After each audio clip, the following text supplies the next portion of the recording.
You're listening to Booth Talk from the After Movie Diner, and on this episode, wow, we have had some interviews, and I know every time I start one of these preambles, I'm saying it's exciting, it's incredible, it's amazing, I can't believe it. It's because I genuinely, most of the time, can't believe the people I get to talk to for this show. It is just phenomenal. For anyone who knows me personally, the band The Mountain Goats have been something of both an inspiration and a solace to me throughout the last few years of my life. And they hit all the important parts of what I love about creativity in general, whether it's emotion, inventiveness, humanity, fandom in the case of like movies or literature or music, and also, as we talk about in the interview, authenticity.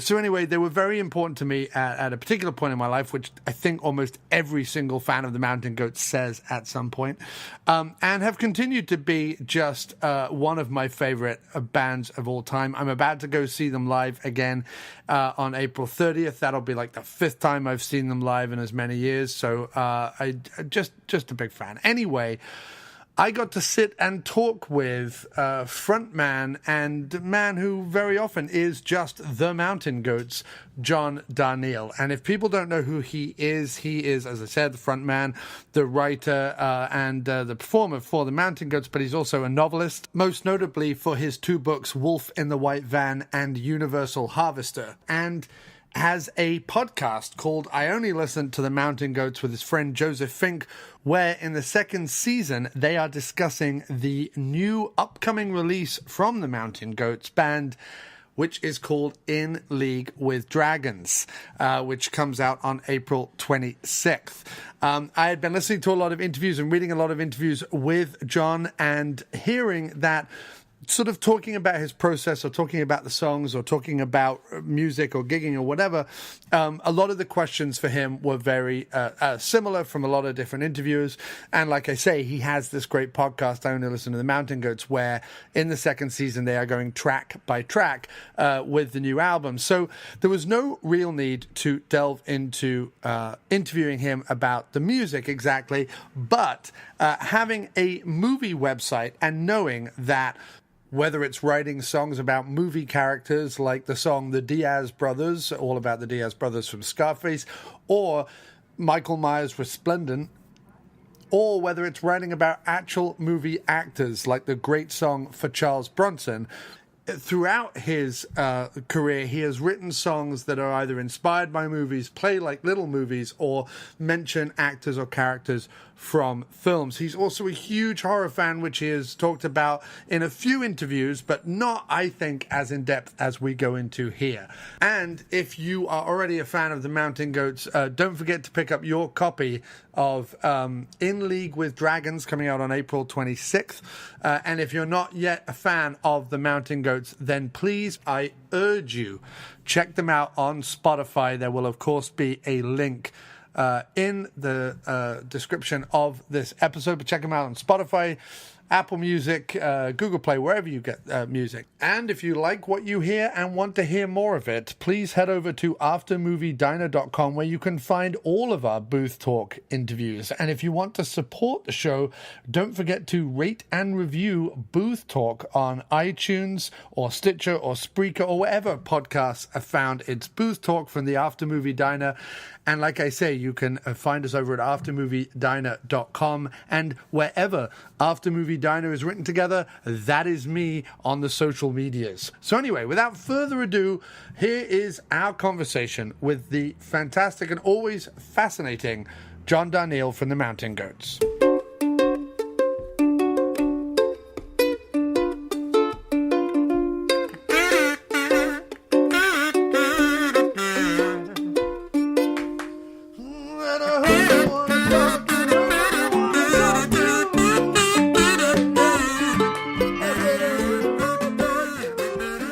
Hi, John. How are you doing today, sir? I am quite well. How are you? I'm excellent. I just want to say, obviously, a huge thank you for being on our show today. It's fantastic to get to talk to you today. Oh, of course. My pleasure. So anyone who is a fan of the Mountain Goats will know that there are various movie references dotted throughout your work. Often when you're interviewed, you'll talk about music and literature, understandably. And having poked around the internet for interviews and podcasts with you, there are a handful out there where you have talked movies. But on this show, I want you to know that you can talk about any and all movies and gush about them as much as you like. I want to geek out today. Excellent. I'm pleased. Awesome. So there's a famous or possibly infamous story that I've heard you tell where, and I may be paraphrasing, but when asked about a movie you may have seen, you answered, does it have a guy in a hockey mask slaughtering teenagers? And if they say no, then 100. Yeah. Sorry, go ahead. No, I'm just saying if they say no, you then say you haven't seen it. Does that still ring? It's a 100% true story, except that I remember the time I first said it, because there was a guy asking me if I'd seen some movies. I was like, I wanted to get out of the way. I was like, no matter which movie you're naming, I probably know.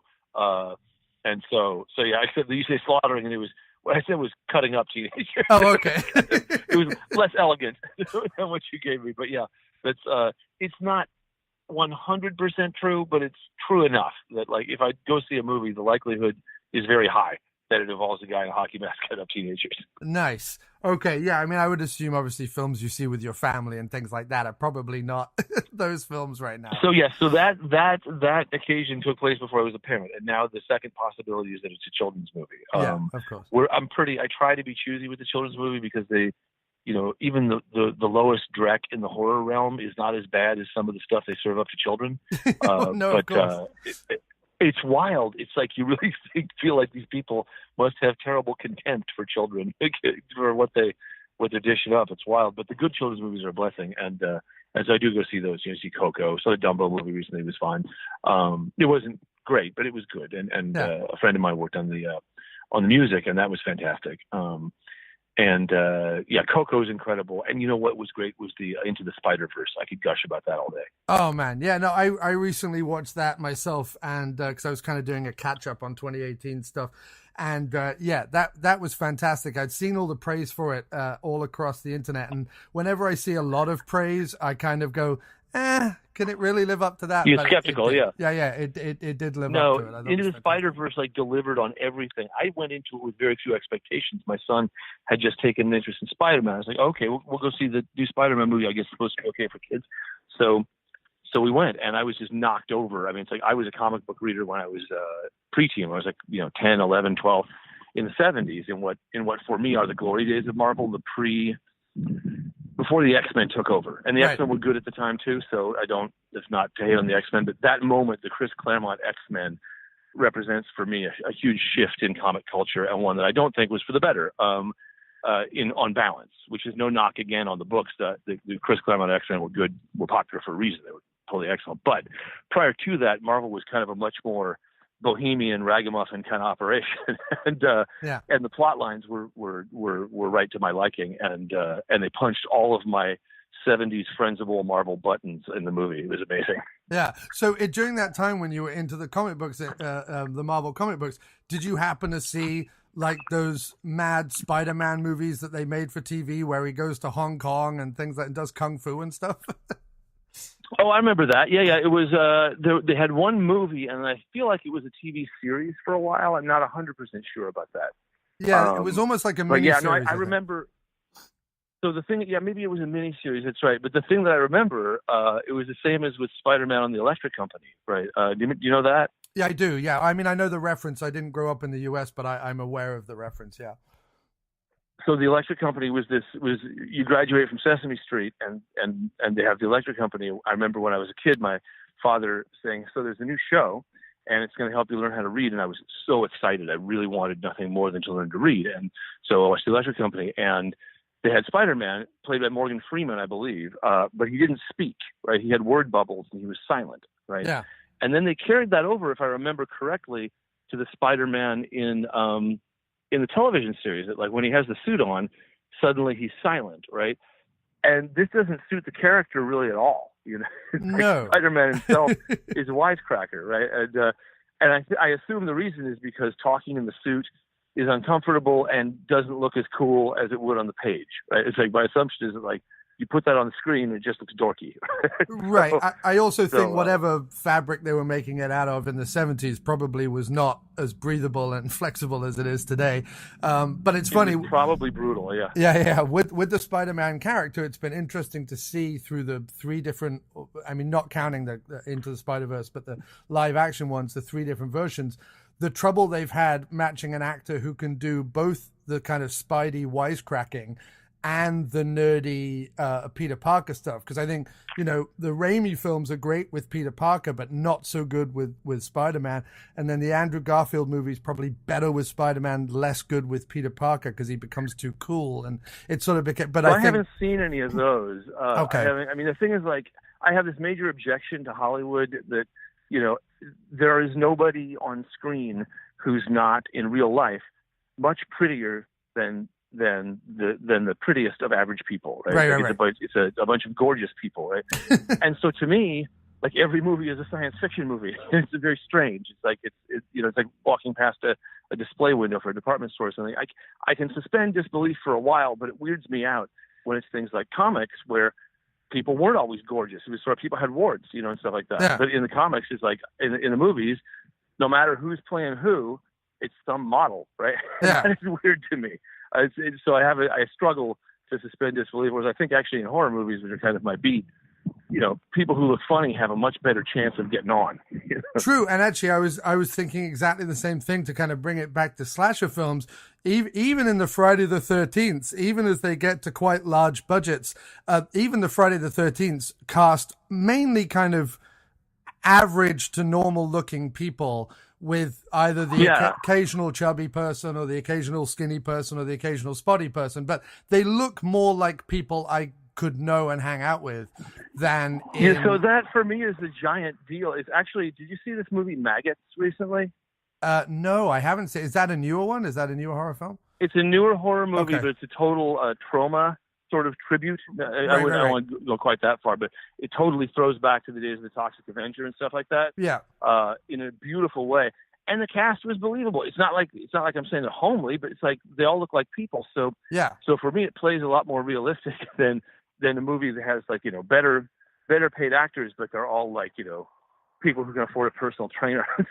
Right. I mean, even if you look at Halloween, which is probably the sort of the one that everyone quotes, even the three women in that, although they're all obviously beautiful women, they feel realer than sort of Jamie Lee Curtis would become as she became a superstar. She obviously sort of became more of that sort of Hollywood star look to her.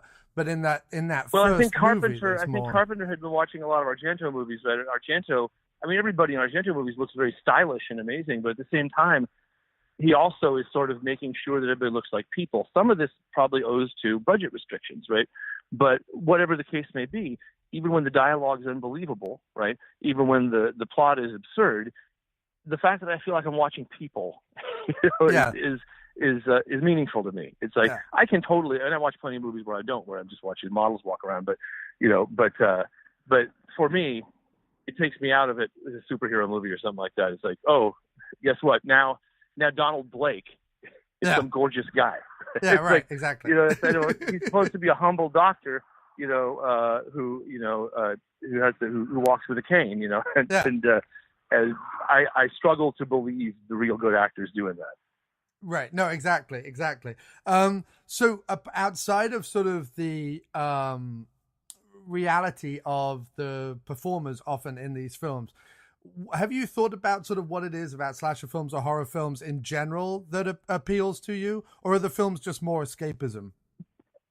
I don't. I used to sort of think a lot about that sort of thing, but one of the glories of maturity for me is suddenly going, I don't have to explain what it is I like about, say, guitar solos. Right. I just like them. Yeah. No, totally. And for me, it's like slasher movies. But this is how do I put it? Like the way that slasher movies are, in a way, unpretentious. Right. That they sort of say, look, here, we're kind of trash, and nobody's ever going to give us any awards for anything unless we make our own award ceremony, and we haven't thought a lot of this stuff through, and probably we're going to say something horribly offensive we didn't really mean, but but here's this idea we had for a movie anyway. Right. Like, something about that is really appealing to me. Something about, about being able to see the stitches, but also, I watched Hellraiser 2 last night for the first time in a long time, and when the movies are bad, and Hellraiser 2 goes over the cliff halfway through, right? Right. When they're bad, I don't know why it is that I find it much more interesting than a movie that succeeds in doing what I know a movie can do, right? Which is like tell a good story, get me all caught up in it, and have me, respond as I'm supposed to respond to the insults to a character or something like that. And with this is like, when things get weird, I find that very interesting. It's sort of, I find other things to focus on besides just your normal, getting caught up in the plot. Besides escapism, really, it's like it's sort of you start looking at the movie from different angles, and right. There's some people who watch like only bad movies. That's not me, but that was one thing I was thinking last night when the movie sort of lost its way. I was like, well, now I'm even more interested in this movie. Yeah, I mean, I can't do that. Watching movies ironically thing or so bad it's good, but I can definitely do that. I definitely get a feeling when a film is reaching for something and it fails because of its budget or because it overreaches or because the idea is mad. I love that. Like, I'm fascinated by that. Yeah, no, it's the best. It's like because then whether the movie is good or bad is completely beside the point. Right, It's like, and that's what I like about it. It's like, oh, you really tried to do something here. That's much more interesting to me than, I mean, everybody knows what a good movie looks like. That doesn't mean everybody can make one, but when somebody does, it often follows the sort of rules of a good movie. And it's the same with books, or, and with music too. Is like when somebody's trying to do something and they don't quite get it, but you can tell that their idea was something new and interesting or off or unique that just belonged to them, then I'll watch that one 2 or 3 times. It's like that's the one I want the Blu-ray of.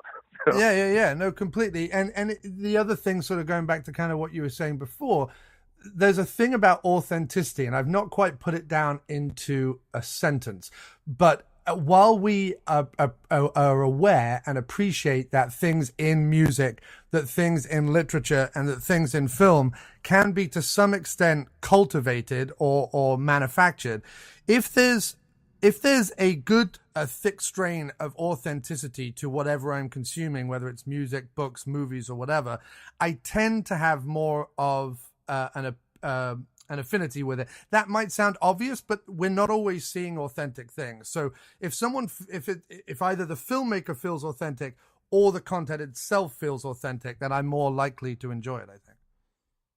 No, that's exactly right. It's funny because what that means is that, like, stuff that they told you when you were a kid is true, that if someone has put their heart into something, then it's more likely to connect with you, and it won't really matter that much whether they succeeded or whether they had enough money to fund it.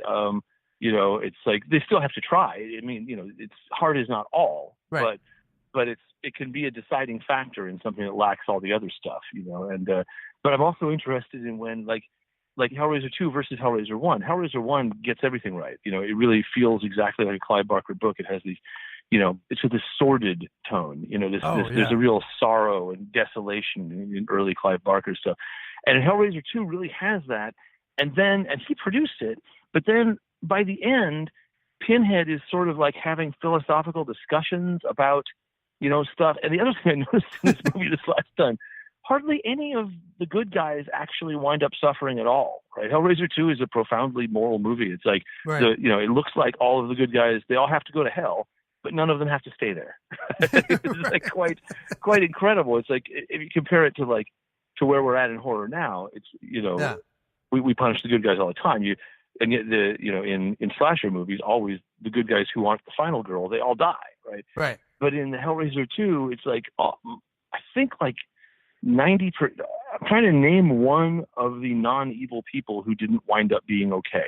Yeah, but it's kind of fascinating that of all the kind of big hitters in horror, whether it's Friday or whether it's Nightmare or whatever, it's incredible that the Hellraiser franchise just kept ticking over. Like there's 10 or 11 of them at this point. Like it's kind of amazing, considering it rarely gets well, and the spoken thing about. is, by the time you get down to that 8 and 9, the pickings get very lean on those. Oh, sure.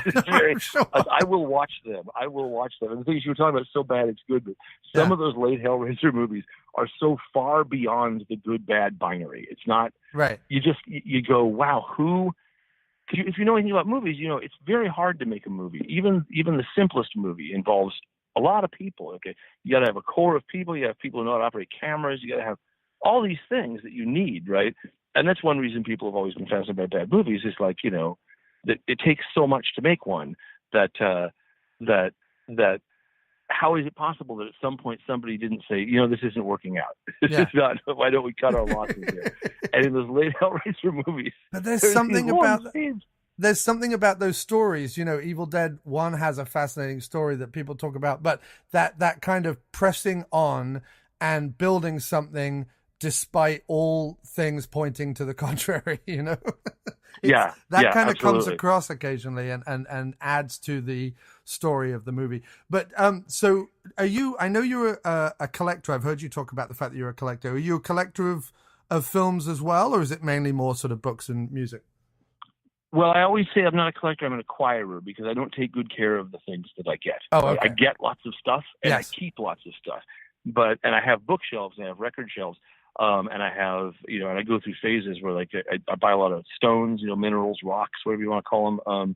I go to the stores where they describe what the rocks are supposed to do for you spiritually. I don't buy any of that, but I sure do like the rocks. Right? Yeah, so right. I have tons of those. But I keep them in my pocket. Right? They're not for display. There are some of them, the ones that don't fit in my pocket, are on my desk, so they're sort of on display. But I don't, I will give one away as quickly as put it in my pocket. And like right now, I'm very into Magic the Gathering, but my cards are in stacks on the floor. They're not they're not in binders. No, understood. But you do have you have movies in your array of stuff. Yes, well, although it's funny, so we didn't have a modern Blu-ray player until I got a PlayStation 4 recently. Yeah. So I had stopped buying any of that stuff. We have a bunch of old DVDs and a bunch of old VHS, but I haven't. I really only pick up Blu-rays if I go to some horror film festival. Now I'll stop by the table and buy some stuff. Sure, of course. So are you a guy who makes lists? Do you have like your Desert Island movie list or anything like that, or do you just kind of go where the wind takes you? It's funny. I don't keep lists only because I don't like hierarchical lists. I really have always the tyranny of the top 10 list really kind of oppresses me. But right. I do like general lists. Right. I have lists of like movies that that are good to watch when you're depressed or good to watch when you're drunk or whatever. Yeah. I mean, if it was going to be you only get 10 movies on Desert Island, the first Texas Chainsaw Massacre movie is there. Probably The Exorcist is there, the first one. But then I immediately go, well, Exorcist 2, that's not very good, but it's totally interesting. Right. The John Boorman one, right? Yeah. I mean, and then Exorcist 3 is truly outstanding, right? And Weird, the one that Friedkin directed, based on his own book on Legion, right? Blatty. And it's got William Peter Blatty. Or Blatty, sorry, that's right. Right. Blatty did and Legion's a good book, and it's got Brad Dourif in it just chewing up the scenery, right? Oh, and George C. Scott is incredible in that film, the third he's incredible, Brad Dourif is incredible, and it does have, for my money, one of the most terrifying, what do you call them, like jump scares in the entire history. And if you've seen this movie and I say that, you know exactly what scene I'm talking about, right? It's like there's this moment where somebody walks on screen for a half second and everybody in the room jumps. I actually screened it at Alamo Drafthouse in Denver, and nice. You can feel it. It's so great, yeah. Oh, yeah, it's fantastic. So are there any movies? Also, I got to say, a Black Sunday, Black Sabbath, Bava, right? Totally amazing movie. Right. Of course. So I just wanted to bring up a couple of other things. Universal Harvester, your second novel, takes place in Iowa, and sort of the middle of the country is a kind of fascinating place. I've actually driven I-80 when I was moving from Vegas to New York, and found those states in particular just so fascinating and beautiful. A lot of people call them derogatorily the flyover states, and they couldn't. I'm very glad you get to drive through them, because I don't think you can understand those states if you haven't driven through them. 100%. You have to. you have to experience them from the inside of a car looking out at the highway. Yeah, and for several days, right? And I can't wait to kind of go back. Unfortunately, since I've moved to New York, although I have traveled, I haven't dipped back in, but I need to. But your second novel takes place in Iowa, and like a lot of horror stories and movies, manages to kind of deftly evoke kind of the rich American mystery of the middle of the country. I think of like coming of age movies and road trip movies also kind of do the same thing. But you also kind of find the poetry in sort of the mundane and sinister curiosities that might abide there. Was the setting kind of intentionally based then on that vibe? And what films, if any, inspired the book? That's a good question. And I'm not sure what movies got really inspired it. I mean, I'm trying to think, because the interpolated scenes I feel like do borrow from something, but I can't quite place it. I mean, the thing I always want to cite is you sort of have your totemic figures who the first time you see them, they sort of like, they burn something into you before you understand what you're looking at. Yeah. So there's a scene in Universal Harvester where one of the interpolated scenes on one of the tapes is a woman with a canvas bag over her head, right? And she's in a chair, right? And I think that probably comes from the second Friday the 13th movie eventually, right? Jason with the canvas bag, because that is the best of the Jasons, right? That is the Jason who's terrifying. Hockey Mask is scary, right? But also Hockey Mask becomes stylized very quickly. Right. It's very hard to stylize a canvas bag over your head. I'm sure it's doable. But, sure. But that Jason, when you see him coming, that's the one I'm afraid of, right? And there were a number of, I feel like in that era, there was also a movie called Night of the Scarecrow, where was another sort of bag over the head sort of villain. And those sorts of things are terrifying to me. You know, the sort of, the thing that's so evil that it couldn't be bothered to really go all out on its costume. It's just sort of very quickly trying to cloak its identity and get but in the case of Universal Harvester, it's a reverse role. This isn't the villain, this is the victim, right? But so, I mean, I would think that. But the other thing was, like, in Iowa, I think people do, they always sell places like Iowa and Illinois outside of Chicago and Minnesota and Missouri and Nebraska. They sell them short, or they fetishize them. You know, they sort of, Twin Peaks sort of does this with Washington. It says, well, here's a clean place. Under the surface, there's this unimaginable perversion, right? You know, perversion, the sorts of which you couldn't dream of. And to me, I'm always wanting to argue for places that people dismiss just as being more complex than they think of, and of being a little further beyond their understanding than they think of, right? You know, it's and the thing is, it's funny about this is, like, I believe that, but at the same time, you know, when you see the voting results from, say, you know, our election or from Brexit, then you have to confront, if you are trying to defend the countryside against stereotypes, right? Right. You still have to say, how many of them voted leave out there? What are the percentages looking like? You know? And you have to be honest about that. It's like, well, there is something to the fact that when we live closer to each other, we become more tolerant of one another. And when we live rurally, we become less tolerant of people that we haven't even seen. You know, and that's sort of a demonstrated thing. But I'm always still wanting to argue on behalf of the people who get spoken about dismissively, you know, in op-eds or by city folks.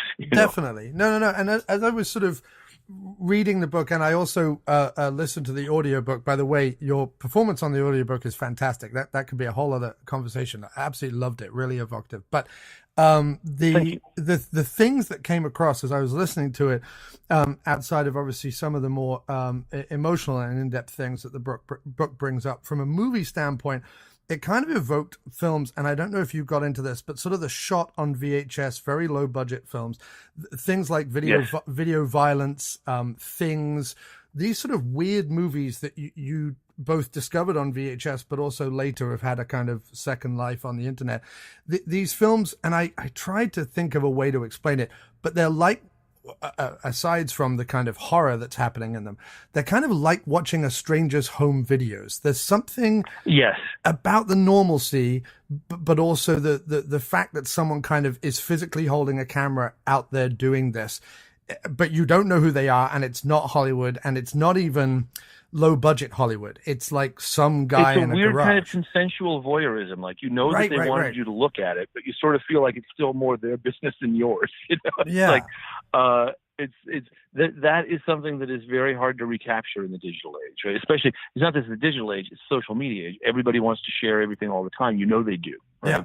We have it demonstrated. Whereas back then, you have these questions like, wow, maybe you just didn't have anybody telling you that this is more private than you think it is. Right. If you're not going to make any money off of it, there's no point in sharing it.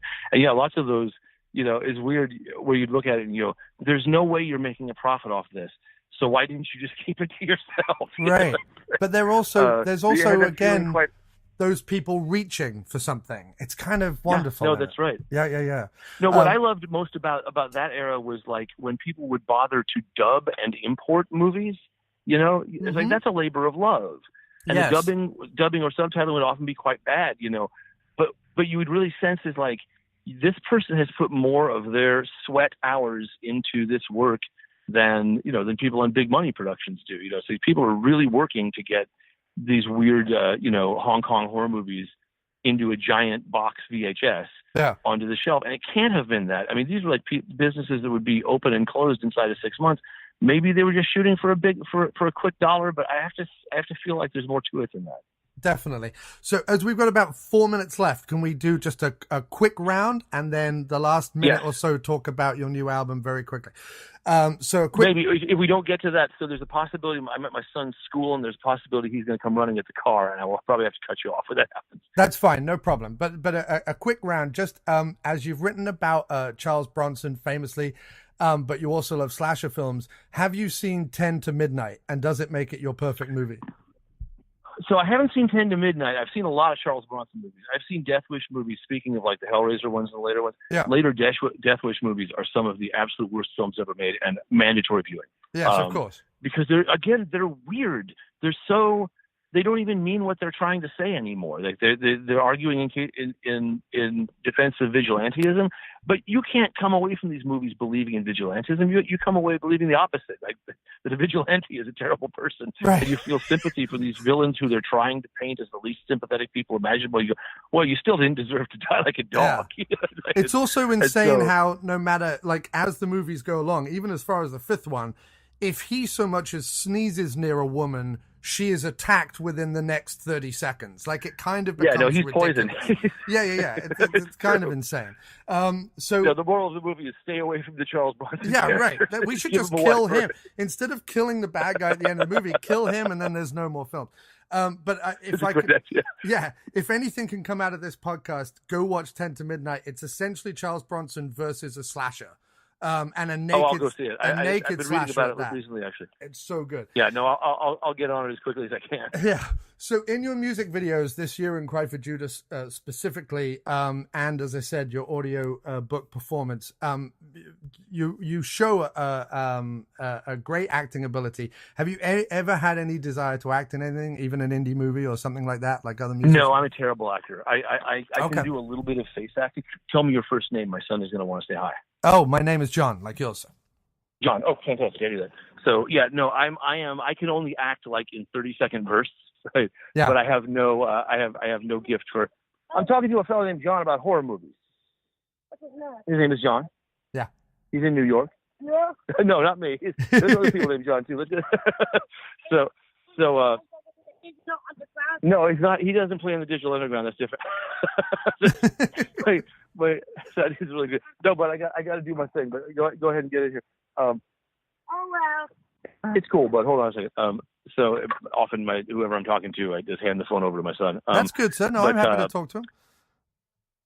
But what was the question? Oh, whether I act? No, I can't act at all. Is the thing. But the thing is, like on the This Year video, Andy Bruntel, who's a very good director, he caught one decent moment of acting by me, right? Okay. The moment where they offer me the drink and I refuse it, right? Yeah. And so I can do. I think I probably might have been a good silent actor, but as soon as I have to fake dialogue, I did some high school theater, and I worked on tech crews and I worked on the stage makeup crew, but on the actual stage, I was just not good at it. Yeah. No, I understand. Do you have any interest in turning any of your albums into films, or have you ever thought about that before, or even a song or something into a film? There has been talk about this. I'm not the guy on the on the pitching end of that, and people have come to me with some ideas, and we batted them around some, and who's to say if anything will come of any of it. But yeah, people have that idea. Usually when I write a song, I feel like it's done. Right? I feel like that's all. But when other people pitch ideas, I'm game. My ears are open. I'm much more of a words person than a visual person in terms of making stuff. Though I think I respond as strongly to visual stuff as I do to anything, if not more so. Like I used to. A lot of my early songs were written while watching movies on VHS. I would be watching a movie, and some image would spark something for me, and I would pause, right, and write a line or two, and write a couple chords, and go on and off, all with cheap slashers for the most part. They like the Silent Night, Deadly Night movies got several songs out of me. Oh, that's fantastic. So I will promote League with Dragons in a bit at the beginning that I'll do as a voiceover rather than going into it now, because a podcast, I Only Listen to the Mountain Goats, is doing that so well. So I'm going to urge people to listen to that so that they get the full In League with Dragons treatment. Lastly, though, then, given to in the vein of sort of Beat the Champ or Goths, is there any chance we could see a sort of Mountain Goats at the Movies style album in the future? I have thought about it in a number of ways. I mean, the thing is, me being me, I always think in the most extreme iteration of the idea. So, like, we mentioned the Death Wish movies, yes. And how bad they get as you head down, and a lot of the sort of magazines like Psychotronic, but beneath that, there's a lot of zines, old movie zines would like review all the movies in some series or another, right? Yeah. And I have thought about it, like, well, what if I made a record called Death Wish, and every song was a different Death Wish movie? But I don't think I would probably be able to stick to that conceit, right. Because you would run out of things to say. You could have one that was about the perils of production, and you could have one about Charles Bronson, and one with the extras. But I think Pickens would get a little lean around Death Wish 6. So I have had ideas like that. The other, and actually, I think it's safe to say that I won't be following through with this idea. But I'm obsessed with lost films. Yes. Right? And with their right to remain lost. When they're discovered, half of me is ecstatic because you get to see something. Like if they found a print of London After Midnight, of course I want to watch it. Right. Right. Of course. But there's something glorious in the fact that we know they won't. Right. Right. Or Hitchcock's The Mountain Eagle. And neither of these movies are supposed to be very good, but we know that Chaney's makeup for London After Midnight was just spectacular, right? And those stills from it, yes. They've launched 100 goth bands, right? And and so I had a giant list of lost silent films, all of them starring Charles Ogle, the guy who was the original Edison Frankenstein. Yeah. Okay. Yeah. Right. And I thought, I could do a whole album of the lost films of Charles Ogle. That would be amazing. That would be great. It would be fun, right? It's like and the thing is, you could, because they're not all like doing all the Death Wish, you are limited by their own imagination, right? But these movies, they come from a wide range, and some of them we don't even know much about, so you'd really be able to use your imagination. So I had that idea a couple of years ago in an airport lounge, and I typed up the list of movies and got some ideas. I bet I don't follow through on it, but there is a possibility. Well, that's fantastic, John. I'm going to wrap it up now. Thank you so much for giving you your time. Just to let you know, in terms of movie-themed albums, I once did a 10-track album all about Donald Pleasance called The Pleasancing.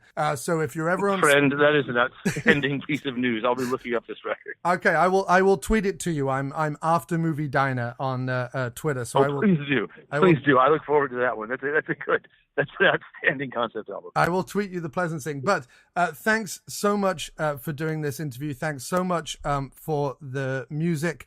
I will be at the Brooklyn Steel show of the Mountain Goats on April 30th, and I have ordered my In League with Dragons mega vinyl, or whatever you're calling it. So I can't wait. I think mega vinyl is what we ought to have called it.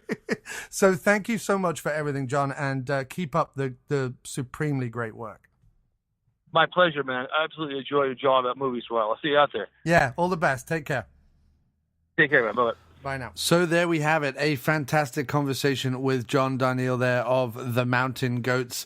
Again, don't forget to check out In League with Dragons, available on April 26th, as well as the podcast I Only Listen to the Mountain Goats, which is available wherever podcasts are found. And check out, obviously, The Mountain Goats on whatever music provider you use, or go down to your local record store and buy one of their albums. You will not be disappointed, I guarantee it. Again, if you enjoy what we do here at After Movie Diner and the Booth Talk interview series, then please do check out our website at aftermoviediner.com. Please do rate and review Booth Talk on iTunes, Stitcher, Spreaker, and all the places where podcasts are found. And you can even support us over at patreon.com/aftermoviediner. That's patreon.com/aftermoviediner. Thanks again for listening. Check out our other interviews with such luminaries as Peter Weller, Tom Atkins, Bruce Campbell, you name it. We've spoken to so many great people. Check it out and have a great week.